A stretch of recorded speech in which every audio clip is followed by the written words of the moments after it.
नमस्कार। एक बार आप सभी का फिर से हमारी इस रीट भर्ती इस परीक्षा स्पेशल संस्कृत क्लास में स्वागत है, हार्दिक अभिनंदन है। हमने पिछली संस्कृत क्लास में संस्कृत शब्द की व्युत्पत्ति व व्याकरण शब्द की व्युत्पत्ति पर चर्चा की और जाना कि संस्कृत शब्द में और व्याकरण शब्द में किन उपसर्ग का, प्रकृति का और प्रत्यय का प्रयोग होता है और ये शब्द कौन से लिंग में प्रचलित हैं।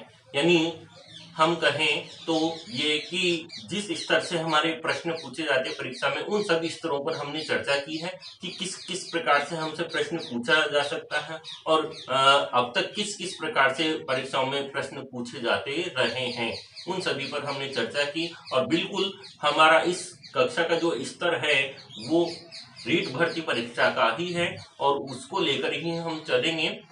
पिछली भर्ती परीक्षाओं में जिस प्रकार से प्रश्न पूछे गए उन्हीं को समावेश करते हुए, उन्हीं का भी समावेश करते हुए और उसी स्तर को ध्यान में रखते हुए हम प्रत्येक प्रश्न पर चर्चा कर रहे हैं।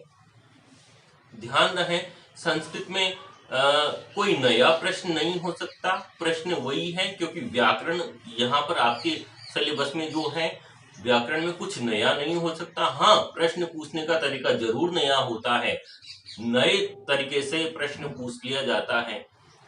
तो बस उसी किस किस प्रकार से नए तरीके से प्रश्न पूछ लिया जा सकता है हमसे, उसी पर हम चर्चा करेंगे और बिल्कुल सरल और सारगर्भित भाषा में हमारा प्रयास होगा कि आपको संस्कृत भाषा जो है अच्छी तरह से समझ आ सके। आज का हमारी क्लास का चर्चा का विषय रहेगा त्रिमुनि का परिचय। संस्कृत व्याकरण का आरंभ हम करने जा रहे हैं। संस्कृत व्याकरण के जो आधार स्तंभ हैं, जिन्होंने व्याकरण पर गहन अध्ययन गहन लिखा, वो त्रिमुनि, पाणिनि, कात्यायन और पतंजलि। इनके बिना हम व्याकरण की चर्चा नहीं कर सकते और यहाँ से भी प्रश्न पूछा जाता है। व्याकरण हमारे सिलेबस में वर्ण विचार से शुरुआत की गई है वैसे तो, कि वर्ण विचार संस्कृत में वर्ण विचार की, उसके बाद संधि समास वगैरह, लेकिन कुछ भर्ती परीक्षाओं में, पिछली भर्ती परीक्षाओं की यदि हम बात करें तो त्रिमुनियों से भी प्रश्न किए गए हैं। जैसे मैं भी आपको साथ के साथ बताती चलूंगा कि किस प्रकार से प्रश्न हमसे यहाँ पूछ लिए जा सकते हैं। जब हम व्याकरण पढ़ रहे हैं तो उसका परिचय पहले जो व्याकरण के प्रणेता हैं, रचनाकार हैं, उनका परिचय हमें होना चाहिए, स्वाभाविक बात है। तो आइए देखिएगा,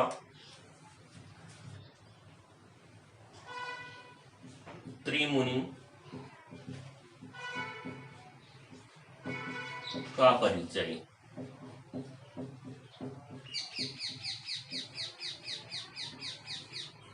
त्रिमुनि का परिचय। संस्कृत व्याकरण के जो त्रिमुनि हैं, तीन मुनि हैं, पाणिनि, कात्यायन और पतंजलि, उन तीन मुनियों को त्रिमुनि नाम से जानते हैं संस्कृत व्याकरण शास्त्र में।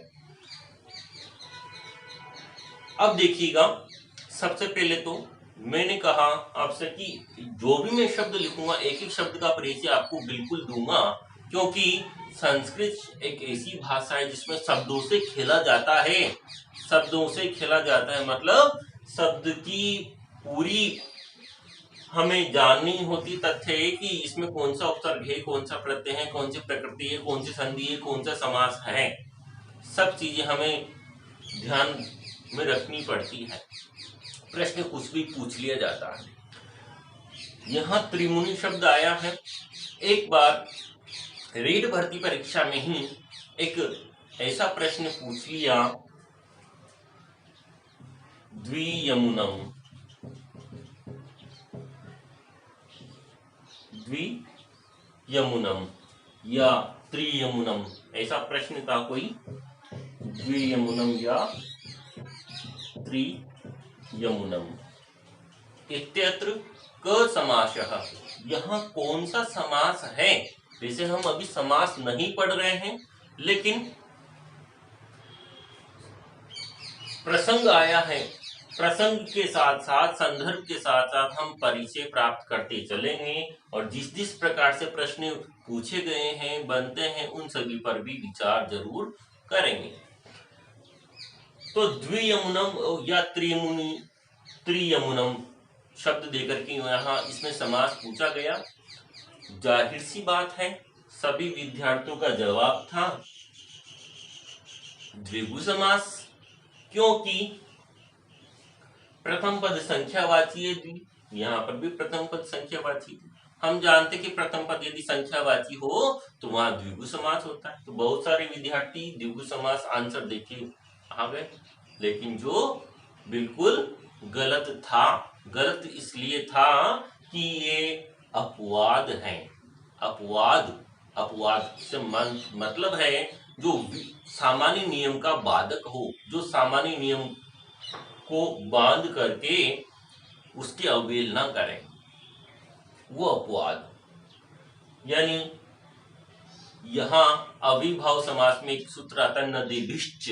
वो नदीभिश्च सूत्र कहता है कि प्रथम पद संख्यावाचक हो और द्वितीय पद में किसी नदीवाचक शब्द का नाम हो, नदी का नाम हो, तो वहां अव्ययीभाव समास होगा, न कि द्विगु समास। तो ये चीजें हमें जब पढ़ते हैं, कॉम्पिटिशन की तैयारी करते हैं सूक्ष्मता से, गहनता से, तो ही पता चल पाती है।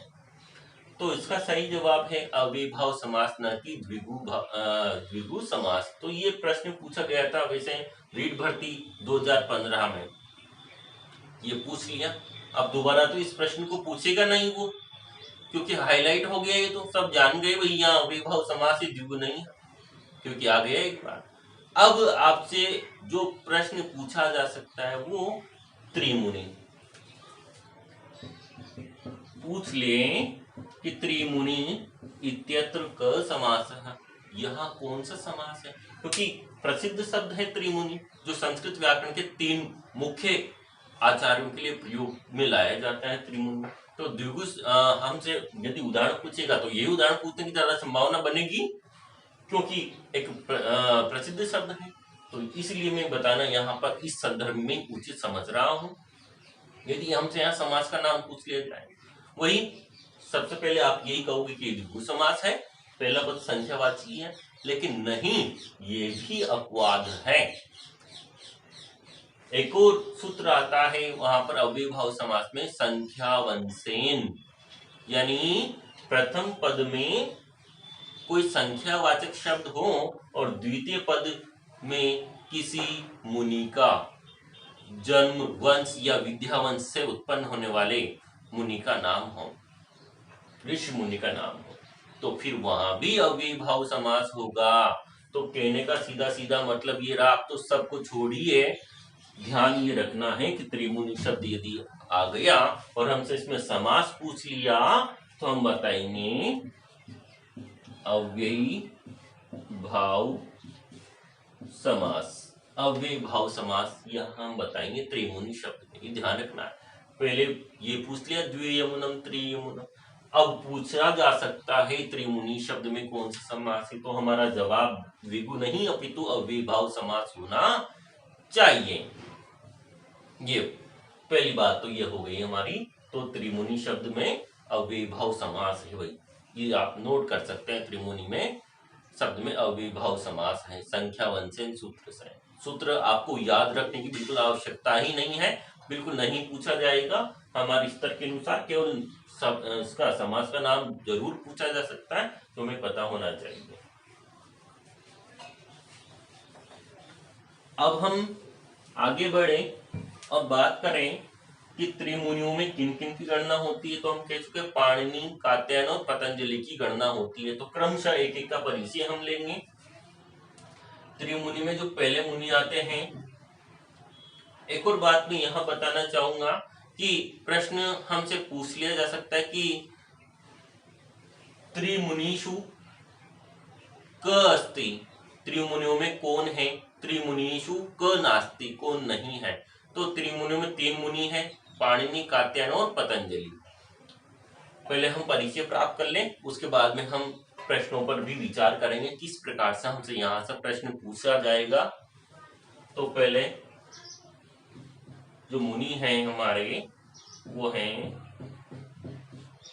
पाणिनि।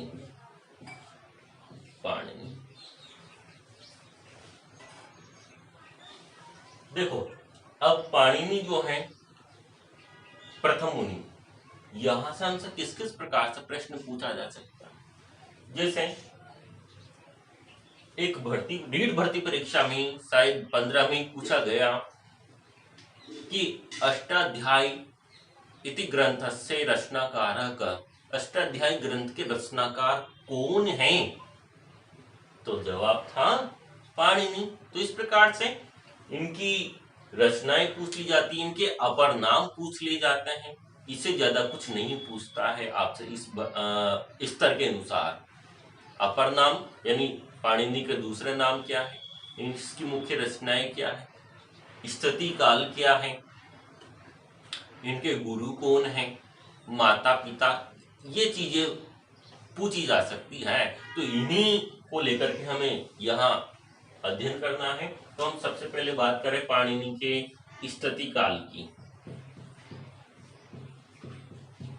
स्थिति काल कि पाणिनि का स्थिति काल क्या रहा, कौन सा काल रहा इनका। तो पाणिनि का जो स्थिति काल रहा वो रहा 500 ईसा पूर्व से 350 ईसा पूर्व। पाणिनि का जो स्थिति काल है वो 500 ईसा पूर्व से लेकर के 350 ईसा पूर्व तक का माना जाता है, यानी इस समय ये रहे। तो हमसे पाणिनि का स्थिति काल पूछे जाए तो हम बताएंगे 500 ईसा पूर्व से लेकर के 350 ईसा पूर्व तक। या तो विकल्प में दोनों में से एक मिलेगा, या फिर दोनों में से एक नहीं मिलेगा तो दोनों एक साथ इस प्रकार से हमें दिया जाएगा। वो वाला विकल्प हमें चयन करना है। केवल 500 ईसा पूर्व हो विकल्प में तो 500, और केवल 350 है तो केवल 350। और दोनों एक अलग अलग विकल्पों में नहीं आएंगे, चारों में से आएंगे दोनों तो एक ही विकल्प में आएंगे। तो इस प्रकार से हमें बताना है। तो इनका पाणिनि का स्थिति काल ये हो गया है। पाणिनि के पिता की यदि बात करें, पिता का नाम, पाणिनि के पिता का नाम था पणिन। पाणिनि के पिता का नाम पणिन। पणिन की संतान पाणिनि। पणिनस्य अपत्यम इति पाणिनि। ईय प्रत्यय लगाए अपत्य अर्थ में, संतान अर्थ में। इस प्रकार से बना, पाणिनि का नाम रख दिया। पूर्व में जो है पिता के नाम से ही पुत्र का नाम रखा जाता था। जैसे वसुदेव की संतान वासुदेव, दशरथ की संतान दासरथी, इस प्रकार उनको कह करके संबोधित किया जाता था। है? तो पाणिनि के पिता का नाम पूछा जाए तो हम बताएंगे पणिन। माता का नाम यदि पूछा जाए तो दाक्षी। पाणिनि की माता दाक्षी। गुरु है इनके उपवर्ष।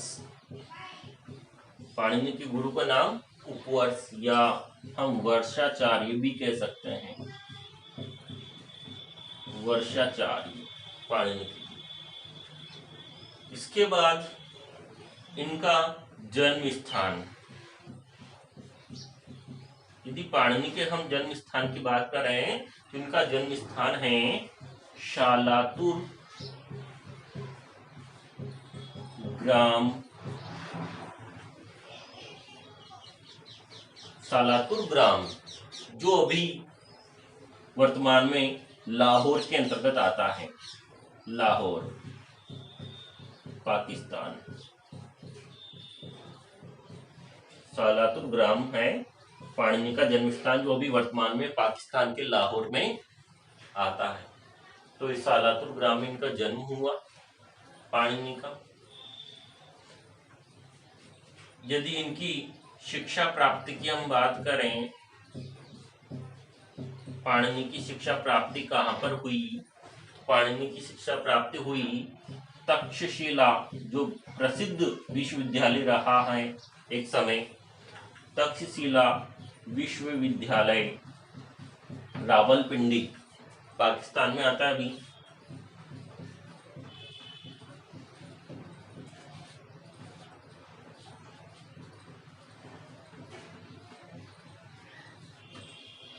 शिक्षा प्राप्ति इनकी हुई तक्षशिला विश्वविद्यालय रावलपिंडी पाकिस्तान। ये इनका मुख्य परिचय हुआ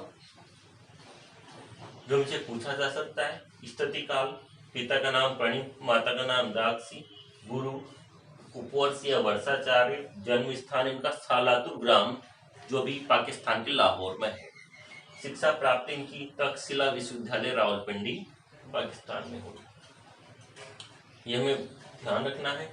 अब इसके बाद हम बात करेंगे पाणिनि की रचनाओं की। पाणिनि की रचनाएं कौन कौन सी है जो पूछी जाती है और पूछने लायक प्रश्न है। यहां से पूछा जा सकता है आपको पिता का नाम, माता का नाम, गुरु का नाम, जन्म स्थान, सभी पूछने लायक ही है। वही मैंने आपको दिया है, वही मैं आपको नोट करवा रहा हूं जो प्रश्न पूछा जा सकता है, पूछने लायक है। तो आप इसका एक बार स्क्रीनशॉट ले सकते हैं।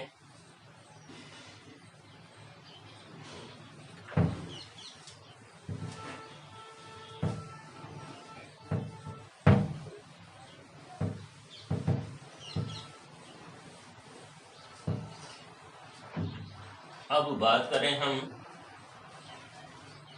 पाणिनि की रचनाएं।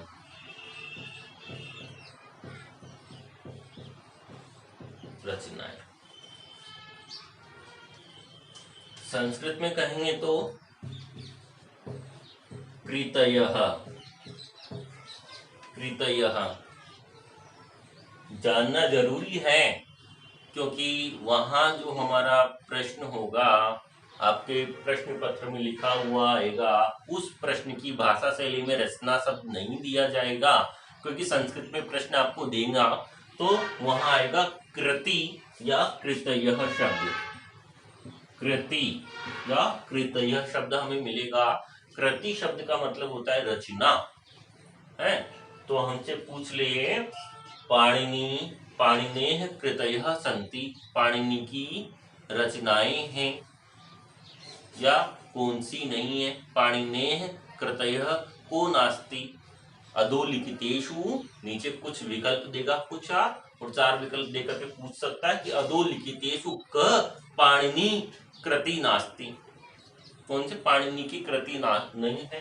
तो अब कृति का मतलब हमें यदि समझ नहीं आ रहा, प्रश्न का आंसर हमें मालूम है, तो हम उलझ सकते हैं, वहां पर उलझन पैदा हो सकती है हमारे लिए। इसलिए हर एक शब्द जो आपके लिए जानना जरूरी है उसको मैं आपको बताती चलूंगा। तो कृति का मतलब है रचना, कृतेः मतलब रचनाएं बहुत सारी, ये कृति का बहुवचन हो गया, जिसे हम आपने कभी मति शब्द के रूप पढ़े हो, मति मति मतयः, उस प्रकार से कृति कृति कृतयः, ये एक वचन में है एक रचना, ये बहुवचन में बहुत सारी रचनाएं, तो और कोई अंतर नहीं है। तो अब हम रचनाएं या कृति की बात करें पाणिनि की, तो पाणिनि की जो मुख्य रचना है,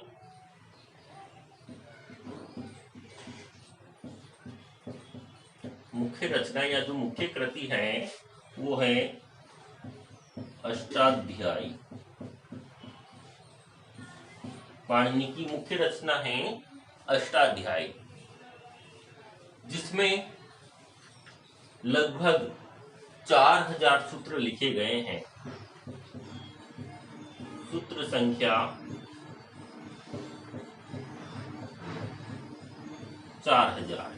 पाणिनि की जो अष्टाध्यायी है उसमें 4000 सूत्र लिखे गए हैं। वैसे सूत्र संख्या को लेकर के मतभेद है, अलग अलग आचार्यों ने कुछ अलग अलग माने हैं, लेकिन जो औसत सूत्र संख्या है वो 4000 मानी जाती है पाणिनि के अष्टाध्यायी। अष्टाध्यायी जो शब्द है उसमें यदि समास की हम बात करें, कौन सा समास है, तो अष्ट अध्याय 8 अध्यायों का समूह समाहार अर्थ आ रहा है, तो द्विगु समास है। बिल्कुल समास द्विगु, द्विगु समास है अष्टाध्यायी शब्द। और जो पूछा जा सकता है आपसे अष्टाध्यायी से संबंधित तथ्य, वो अष्टाध्यायी का प्रथम सूत्र, अष्टाध्यायी का प्रथम सूत्र कौन सा है? वृद्धिरादेश।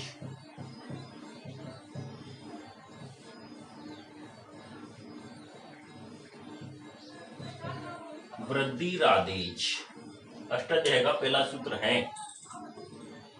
वृद्धि संज्ञा विधायक सूत्र जो होता है हमारा वृद्धि आदेश, आ ऐ औ की वृद्धि होती है। ये अष्टाध्यायी में पहला सूत्र लिखा पाणिनि ने। क्यों लिखा यही पहला सूत्र? क्योंकि जब भी हम किसी नए कार्य की शुरुआत करने जाते हैं तो हमारी मानसिक इच्छा यही होती है कि जो कार्य हम कर रहे हैं वो बहुत आगे बढ़े, फले फूले। यही हमारा यही हमारी मनोकामना होती है। तो पाणिनि ने भी जानबूझ करके एक सूत्र पहले लिखा, सबसे पहले वृद्धि आदेश, कि जो मैं ग्रंथ लिख रहा हूँ, जिस ग्रंथ की रचना मैं करने जा रहा हूँ, वो निरंतर उत्तरोत्तर वृद्धि को प्राप्त होता रहे। वृद्धि आदेश, इसकी वृद्धि ही वृद्धि होती रहे। इसी मनोकामना के साथ पहला सूत्र लिखा पाणिनि ने अष्टाध्यायी में, वृद्धि आदेश। यदि अंतिम सूत्र की भी हम बात करें, अंतिम सूत्र की भी हम बात करें तो अंतिम सूत्र लिखा पाणिनि ने अष्टाध्यायी में ये अंतिम सूत्र पाणिनि ने लिखा है। तो पाणिनि की जो मुख्य रचना है अष्टाध्यायी, यहां हमसे प्रश्न पूछ लिया जाएगा, अष्टाध्यायी इत्यस्य ग्रंथस्य रचनाकारः या प्रणेता क।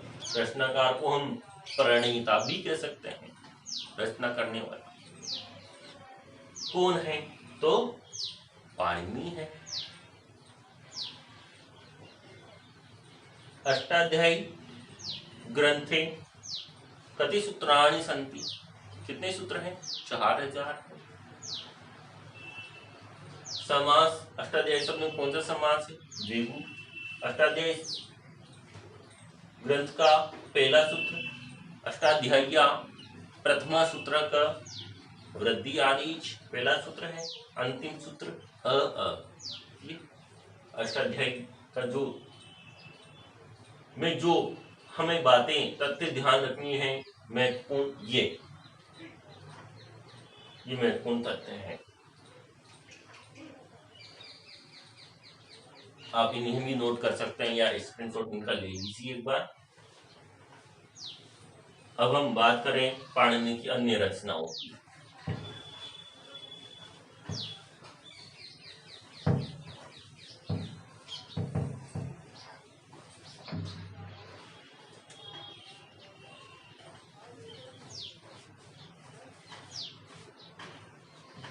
पाणिनि की अन्य रचनाएं, अन्य रचनाओं में जो हैं वो एक तो लिंगानुशासनम,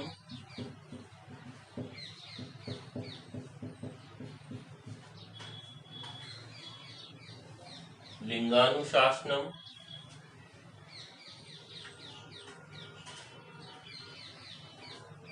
दूसरी है एक इन्होंने महाकाव्य लिखा जिसका नाम है पाताल विजय, पाताल विजयम या जाम्बती विजयम भी इसे कहते हैं। पाताल विजयम या जाम्बती विजयम ये पाणिनि का एक महाकाव्य है। और एक रचना इनकी जो महत्वपूर्ण है लिंगानुशासनम। और भी कई रचनाएं इन्होंने लिखी, जैसे द्विरूप कोश है। लेकिन जो महत्वपूर्ण है वही बातें हमें केवल ध्यान रखनी होगी। तो इस प्रकार से पाणिनि की रचनाएं हो। यदि पाणिनि के अपर नाम की हम बात करें,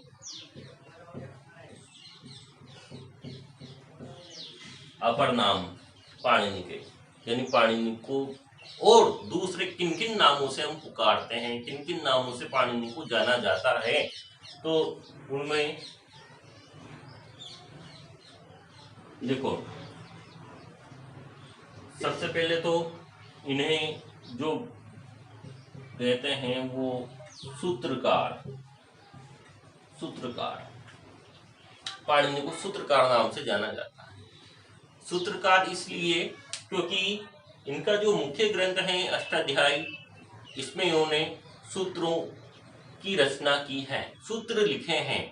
तो सूत्रों की रचना करने के कारण इनको सूत्रकार के नाम से संबोधित किया जाता है। तो बिल्कुल महत्वपूर्ण, बिल्कुल बहुत ही महत्वपूर्ण प्रश्न है परीक्षा की दृष्टि से, आपकी परीक्षा की दृष्टि से बहुत ही महत्वपूर्ण प्रश्न है कि सूत्रकारः नाम्ना क रचनाकारः ज्ञायते, सूत्रकार नाम से कौन से रचनाकार जाने जाते हैं। तो जवाब होना चाहिए हमारा पाणिनि, सूत्रकार। दूसरा जो पाणिनि का परिणाम है वो हम कह सकते हैं पाणिनि को प्रथम मुनि, प्रथम मुनि, क्योंकि हम 3 मुनियों का परिचय प्राप्त करें, त्रिमुनि, उनमें से पहले मुनि कौन पढ़े हैं, पाणिनि। तो पहले मुनि पाणिनि, प्रथम मुनि का पहले मुनि कौन है, तो हमारा जवाब होना चाहिए पाणिनि है। आदि आचार्य,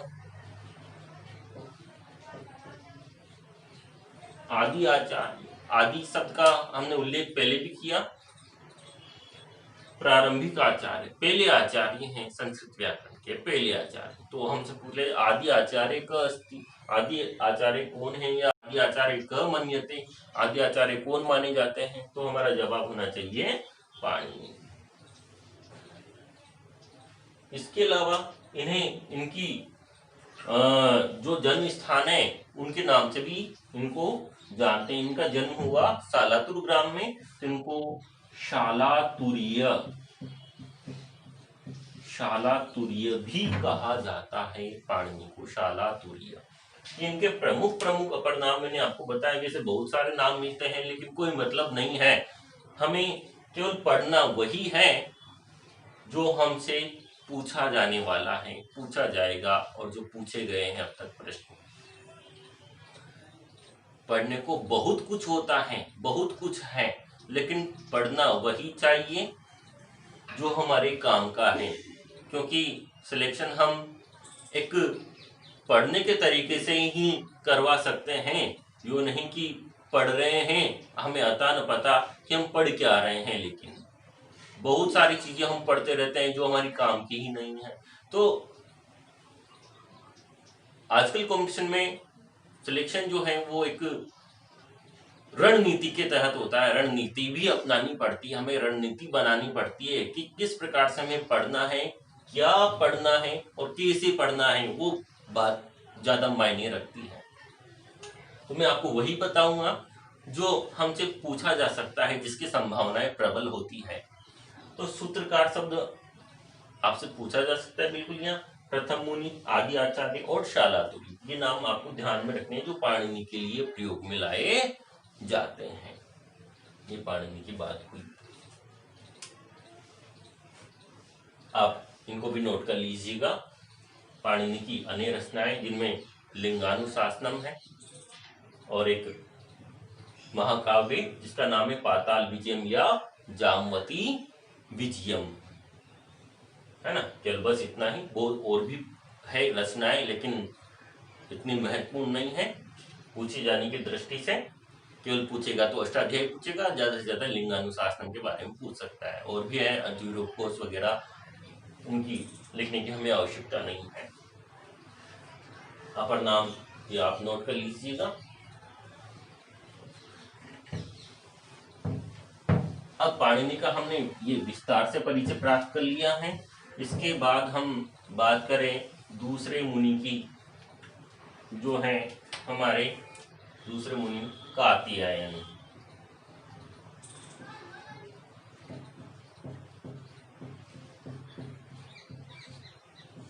कात्यायन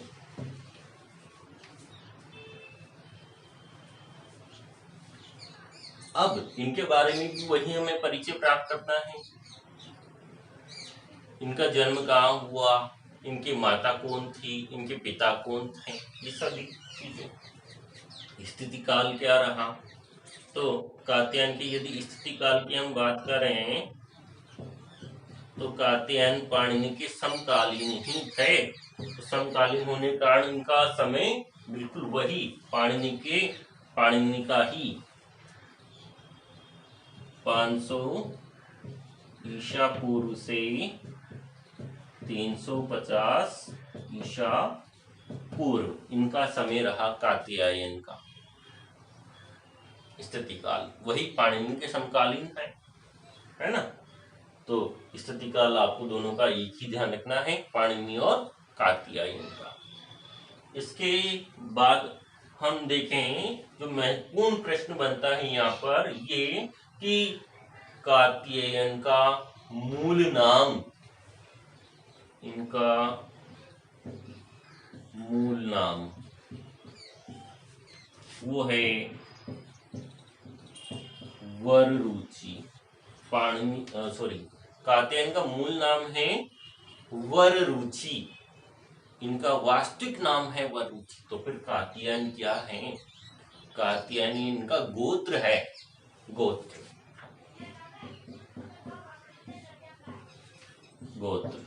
कात्यायन जिनका गोत्र है वही, इनका मूल नाम वररुचि। पूछ लिया जाए कात्यायनस्य मूल नाम किम, मूल नाम क्या है या वास्तविक नाम किम, वास्तविक नाम क्या है, तो हम बताएंगे वररुचि इनका मूल नाम या वास्तविक नाम है। ये इनका गोत्र है कात्यायन। इनके पिता जो हैं, पिता का नाम है याज्ञवल्क्य।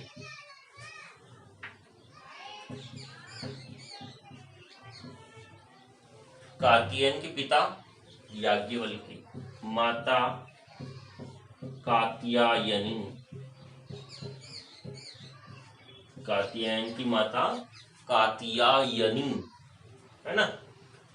कात्यायनस्य पितुः नाम किम, पिता का नाम क्या है, तो याज्ञवल्क्य। कात्यायनस्य माता का, कात्यायन की माता कौन है, कात्यायनी। मूल नाम वररुचि हो गया। अब हम जानते हैं इनका जन्म स्थान। कात्यायन का जन्म स्थान है महाराष्ट्र,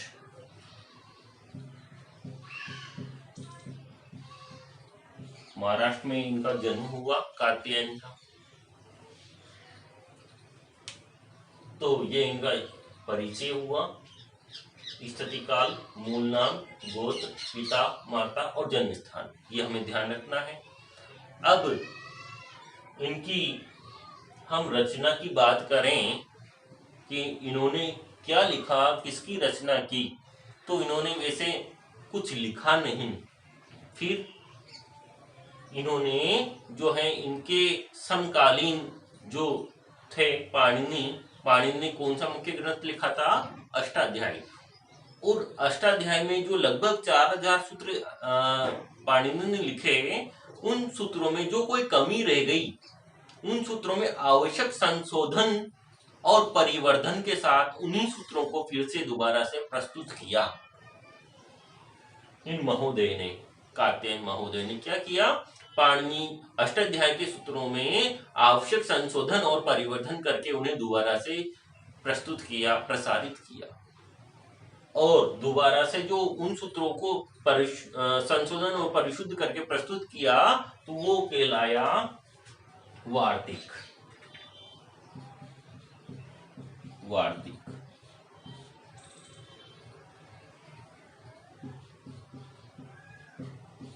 रचना कह सकते हो आप। कात्यायन की रचना वार्तिक। क्या है वार्तिक? अष्टाध्याय के सूत्रों में संशोधन करके उन्हें दोबारा से प्रस्तुत करना। जिनमें कोई कमी रह गई सूत्रों में, उन्हें संशोधित किया और परिशुद्ध किया। तो अष्टाध्याय की रचना कात्यायन की रचना हम कह सकते हैं वार्तिक है। इस प्रकार इनकी रचना वार्तिक हो गई। अब हम जानेंगे इनके कात्यायन के अपर नाम क्या हो सकते हैं। आप इनको नोट कर लीजिएगा पहले, या स्क्रीनशॉट इनका ले लीजिए एक बार।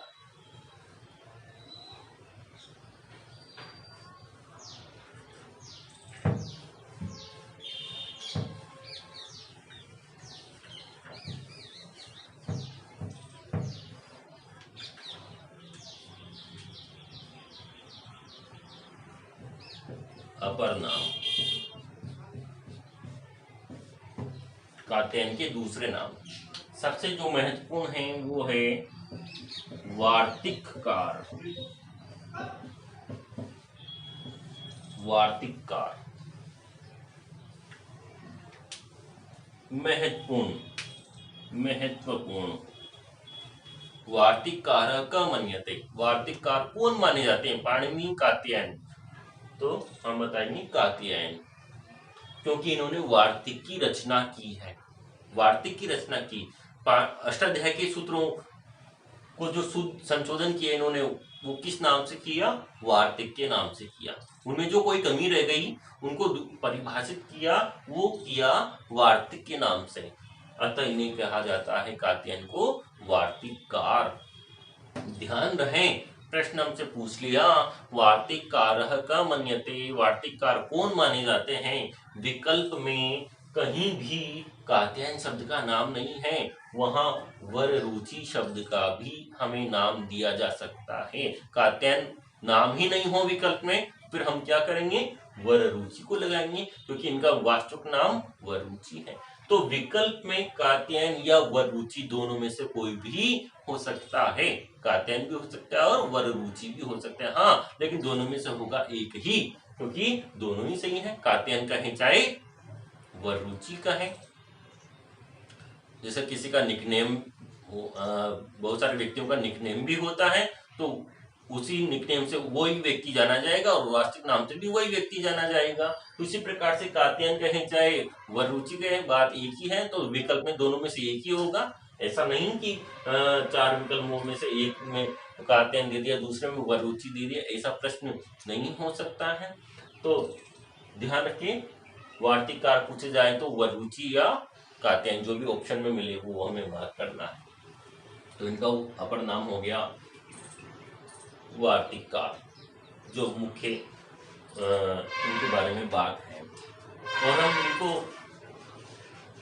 जो है कह सकते हैं द्वितीय मुनि।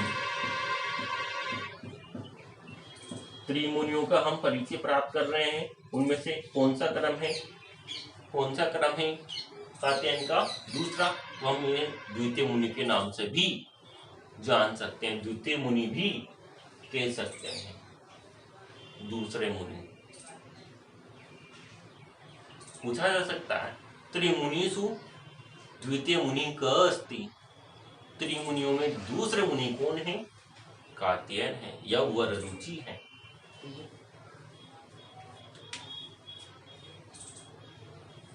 इसके अपर नाम हो गए कात्यायन।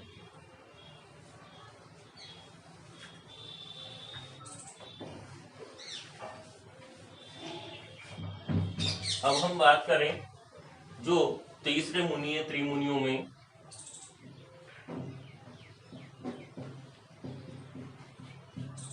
पतंजलि।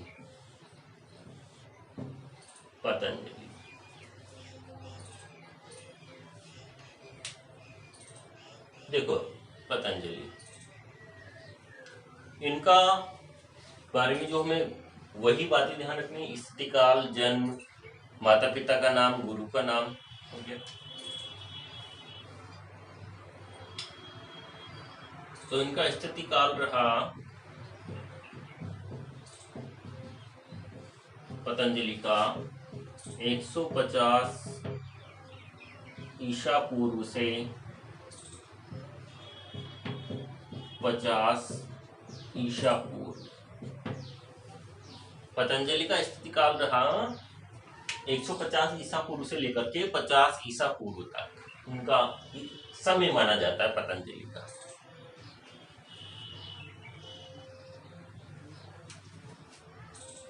पतंजलि का जो जन्म स्थान है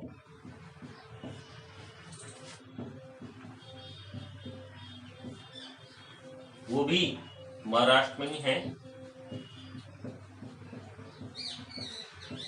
पतंजलि का जन्म स्थान भी महाराष्ट्र, विदर्भ प्रदेश।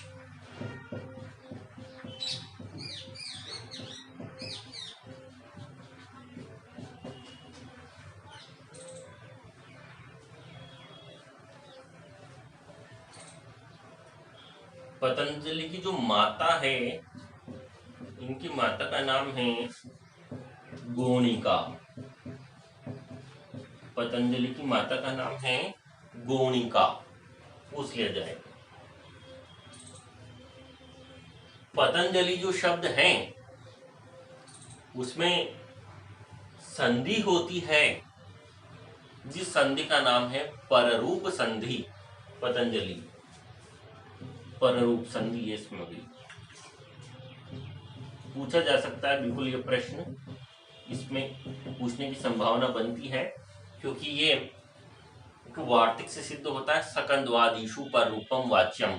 कभी आपने तैयारी पहले की हो तो पता होगा कि सकंदु आदि शब्द जो होते हैं, मनीषा, सकंदु, करगंधु, इस प्रकार के जो शब्द होते हैं वहां पररूप संधि होती है। तो सकंद्वादिषु पररूपम वाच्यम, इस वार्तिक से पतंजलि शब्द में पतत प्लस अंजलि संधि होती है। इस प्रकार से कैसे होती है, कैसे बनता है, वो तब उस वहां पर पढ़ेंगे जब हम संधि की चर्चा करेंगे। अभी केवल इतना सा आप ध्यान रखते कि पतंजलि शब्द में पररूप संधि होती है। यदि पूछ लिया जाए संधि के नाम को हम बता सकते हैं। तो माता इनकी गोणिका, स्थिति काल हो गया, जन्म स्थान हो गया, इनकी माँ का नाम हो गया। अब जो बात आती है इनकी रचना, पतंजलि की रचना क्या हो सकती है, तो पतंजलि की मुख्य जो रचना है वो है महाभाष्य। पतंजलि की रचना है महाभाष्य, इनकी एक प्रसिद्ध रचना है महाभाष्य, जिसमें इन्होंने सूत्र लिखे 1687 सूत्र लिखे इन्होंने 1687 महाभाष्य के अंतर्गत।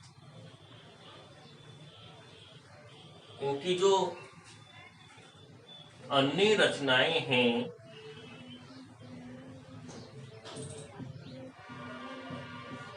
वो हैं, योग दर्शन का एक प्रमुख महत्वपूर्ण ग्रंथ है पातंजल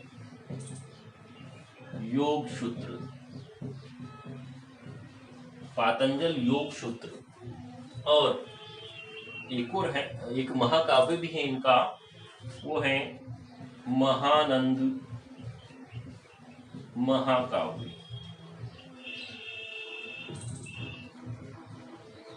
महानंद महाकाव्य जिनके रचनाएं हैं। मुख्य रचना महाभाष्य है। महाभाष्यकार कोस्ति, महाभाष्यकार कौन है? पतंजलि, महाभाष्य की रचना करने वाले। अन्य रचनाओं में जो प्रमुख है वो है पातंजल योग सूत्र, जो योग दर्शन की एक महत्वपूर्ण रचना है। पातंजल योग सूत्र पतंजलि के नाम से है, ध्यान रख, ऐसे ध्यान रख सकता है, बिल्कुल है। महानंद महाकाव्य भी इनकी रचना है। तो ये इनका परिचय रहा। तो इनके परिचय में हमें ध्यान रखना होगा स्थिति काल, जन्म स्थान महाराष्ट्र विदर्भ प्रदेश, माता का नाम इनका गोणिका, रचना इनकी महाभाष्य है जिसमें सूत्र संख्या 1687 है। अन्य रचनाओं में पातंजल योग सूत्र और महानंद महाकाव्य इनकी रचनाएं हैं। अब हम बात करें इन पतंजलि के अपर नाम क्या क्या हैं, दूसरे नाम क्या क्या हैं पतंजलि के। आप इनको नोट कर लीजिए एक बार, या इनका स्क्रीनशॉट ले लीजिए।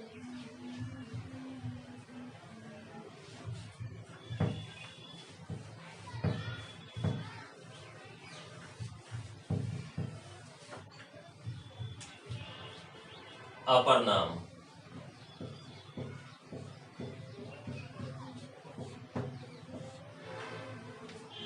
अपर नाम में हम बात करें तो पतंजलि के दूसरे नाम हैं, एक तो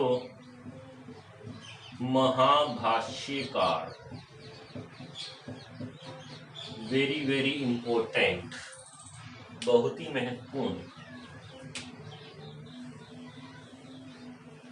महाभाष्यकार को अस्ति, महाभाष्यकार कौन है? पतंजलि है, क्योंकि महाभाष्य की रचना इन्होंने की है। और हम कह सकते हैं इनको तृतीय मुनि,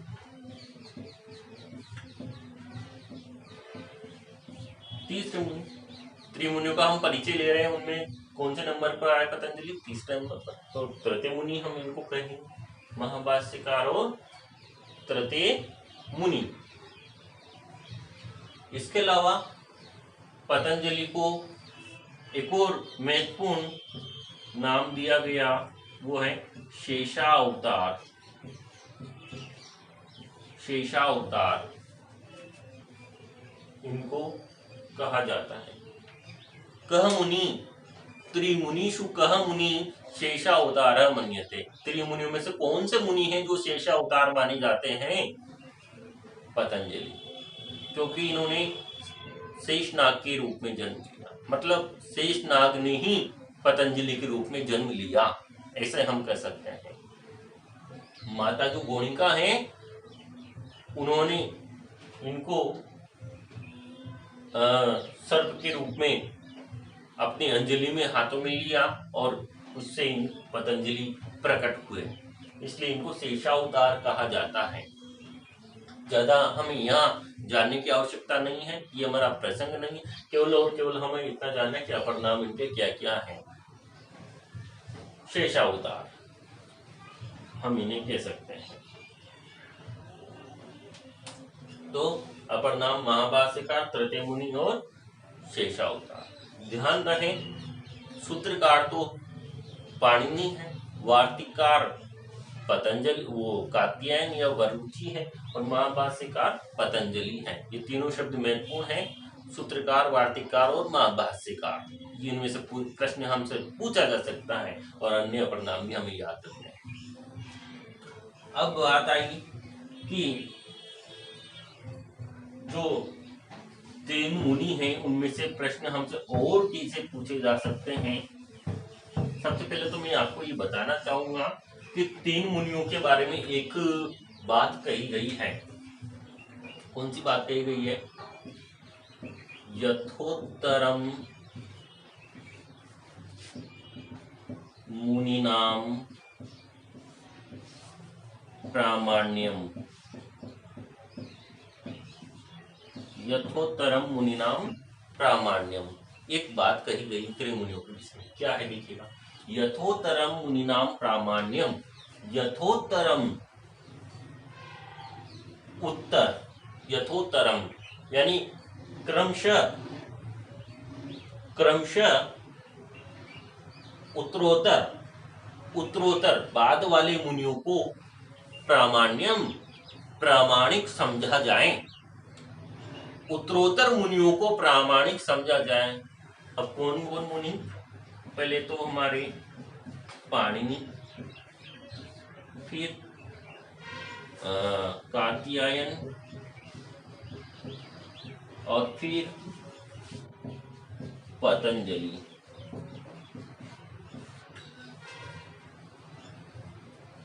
उत्तरोत्तर मुनियों को प्रामाणिक समझा जाए, यानी इनकी कही गई बात को प्रामाणिक समझा जाए। कैसे समझा जाए? सबसे पहले तो पाणिनि के द्वारा कही गई बात को प्रामाणिक समझे। यदि यहाँ पाणिनि ने जो बात कही उसमें कोई संदेह हो, हमें शंका उत्पन्न हो रही हो, तो फिर कात्यायन ने इस विषय में जो बात कही उसको प्रामाणिक समझा जाए, उत्तरोत्तर। और इन दोनों की बात में भी संदेह हो तो फिर इसी विषय में पतंजलि ने जो बात कही उसे हम अधिक प्रामाणिक समझेंगे।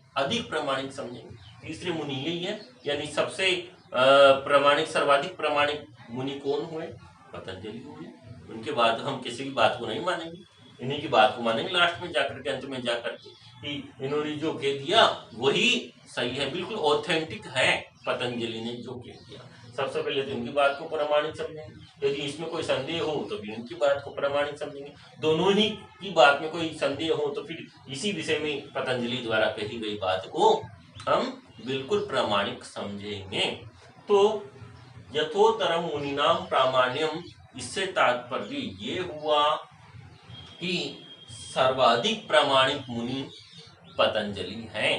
तो हमसे प्रश्न यूं पूछा जा सकता है,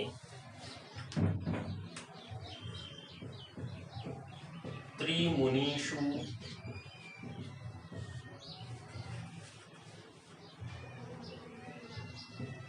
सर्वाधिक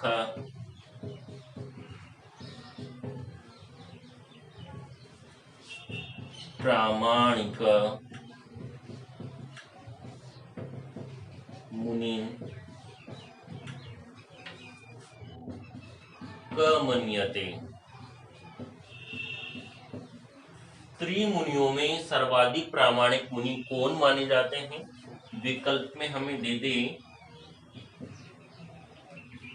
पाणिनि, दूसरा पतंजलि,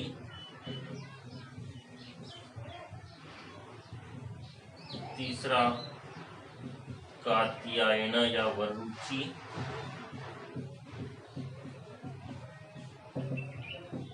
और चौथा दे दें सर्वे, सभी। कौन सा विकल्प का हम चयन करेंगे? त्रिमुनियों में सर्वाधिक प्रामाणिक मुनि पाणिनि, पतंजलि, वरुचि या सर्वे? सभी हम कह सकते नहीं, कहा उत्तरोत्तर बाद वाला मुनि सबसे प्रामाणिक होगा, तो हमारा सही जवाब होना चाहिए पतंजलि। इस प्रकार से हमसे प्रश्न पूछा जा सकता है, नोट कर लिख सकते हैं आप, नोट कर लीजिए इसको, पूछने लायक प्रश्न है बिल्कुल।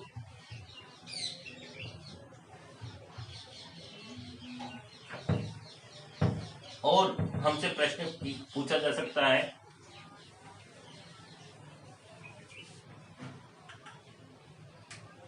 त्रिमुनीषु कस्य गणना न भवति? त्रिमुनियों में किसकी गणना नहीं होती?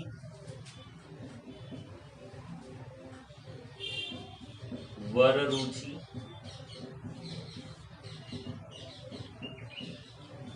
पाणिनि, वरदराज और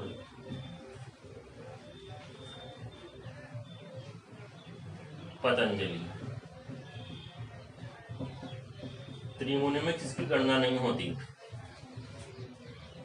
तो हम बताएंगे वरुचि की होती है। ध्यान रहे कात्यायन हमने पढ़ा है, लेकिन कात्यायन का मूल नाम आ गया वरुचि, तो कात्यायन से मतलब वरुचि, तो इनकी गणना होती है। पाणिनि की होती है, वरदराज की गणना नहीं होती, तो गणना न भवती, नहीं होती, तो वरदराज। प्रश्न को बदल के पूछा चाचा त्रिमुनीषु कस्य गणना भवती, न को हटा दिए, किसकी गणना होती है? तो त्रिमुनि में से एक मुनि का नाम आएगा विकल्प में, बाकी तीन अन्य का आएगा, तो जिसका आएगा वो हमारा।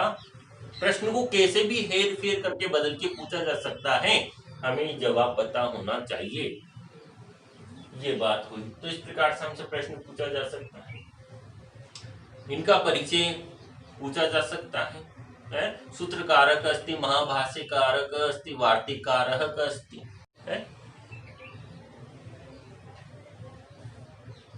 महाभाष्यम इति ग्रंथस्य रचनाकारक, महाभाष्यम इस ग्रंथ के रचनाकार, इस ग्रंथस्य रचनाकार, इस ग्रंथ के रचनाकार कौन है?